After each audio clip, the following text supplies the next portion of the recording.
Hello po sa inyong lahat mga ka-crypto. Ako po si Pinoy Crypto Trader at sa video na ito ay atin pong pag-uusapan ang tungkol dito sa 577 billion Shiba Inu tokens na ninakaw ng mga hackers dito sa crypto exchange na si Poloniex. Ayan, na-content po natin ito kanina pero yung pag-uusapan natin dito ay yung Shiba Inu tokens lamang.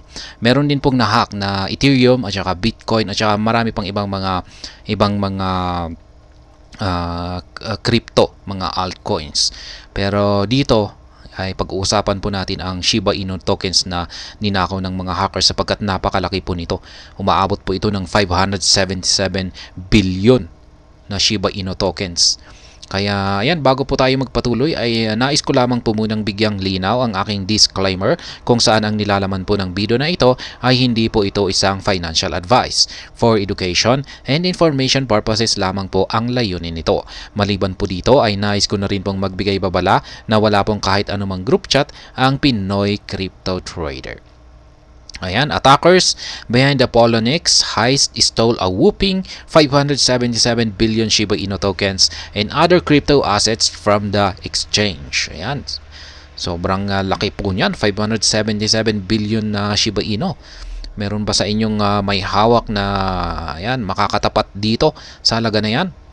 Sa tingin ko ay kung isa ka sigurong whale ay ayan, pwede. Hackers recently stole billions of Shiba Inu tokens from popular cryptocurrency exchange Poloniex. Ayan. Sinubukan ko na rin pong gamitin itong si Poloniex. Ayan, kasi napakaluma po ito na exchange noon po, na matagal na ito. Napakasimple lamang yung kanilang platform.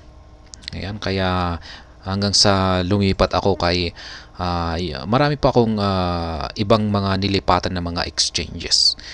Kaya ayan, hanggang sa ako ay naging komportable kay Binance.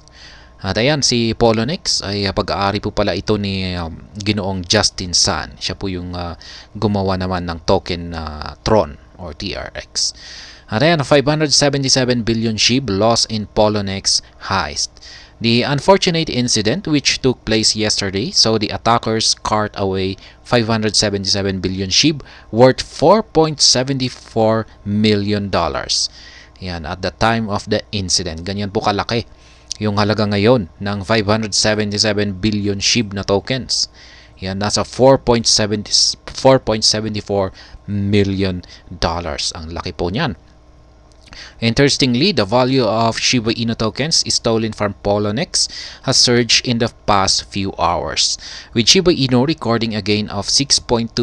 The 577 billion SHIB are now worth around $5.15 million. Ayan, umangat yung presyo ni Shiba Inu ng 6.2%, kaya lumaki yung halaga nito, $5.15 million. Ayan, nung hinak nila yung ito at ninakaw nila yung 577 billion na SHIB, nagkakahalaga lamang ito ng $4.74 million. Pero nung umangat ang market price ni Shiba Inu ay naging $5.15 million po ito. Kaya yan, siguro ang nakakatakot po rito kung pag idadump po nila ito, kung pag ibebenta po nila yung kanilang ninakaw na napakalaking amount na ito ng Shiba Inu token. Syempre kung pag idadump nila yan, siguradong posibleng babagsak po, maapektuhan po yung presyo ni Shiba Inu ngayon, kung saan ay mukhang siguro ay baka babagsak na rin siya kasi napakalaki po niyan, 577 na billion Shiba Inu tokens. According to Spot on Chain, Shiba Inu was among the top 5 crypto assets that account for 64% of the total $114 million loot. Below are the other top 4 assets in the list: 32.7 million USDT, 443 Bitcoin, and 6,103 Ethereum. Kaya yan yung ibang mga ninakaw ng mga hackers na mga crypto assets. Mga top 4, ito yung mga malalaki. Yan, malalaking amount na crypto assets na nagawang nakawin ng mga hackers.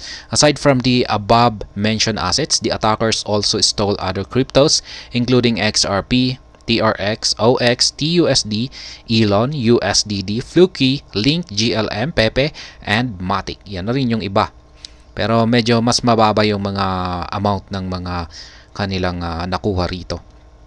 Yan. Since the incident occurred, the attackers have swapped most of the tokens including SHIB and stable coins for 14,825 ETH, worth around $30.34 million at the time of this writing. Ayan, pinalit po pala nila yung kanilang mga ninakaw na crypto sa Ethereum. Ayan, kaya meron na po sila ngayong 14,825 na ETH. At nagkakalaga po ito ngayon ng 30.34 million. Ayan, hindi po pala nila pinalit lahat. Yung SHIB, may mga ilang mga tokens siguro sila na pinalit lamang. Kasama na po rito ang SHIB at ang mga stable coins. Yung mga iba ay siguro hindi muna nila ipapalit. Siguro baka i-hold pa nila yan. Hihintayin siguro nila na tumaas yung presyo nito bago nila ipalit. Ayan, spot on chain. Sabi niya rito ay an overview and latest updates of the Poloniex hack. Ayan, ito yung update. The attack happened 15 hours ago and $114 million was drained on both Ethereum and Tron networks. Top 5 assets accounted for 64% of the stolen funds. Ayan, nandito po yung yung mga na crypto assets na basa na po natin kanina. Ayan, Poloniex trading volume plunges 36% in 24 hours. Ayan, bumagsak yung kanyang trading volume. Bumagsak ang trading volume ni Poloniex ng 36% dahil dulot po ito ng hacking.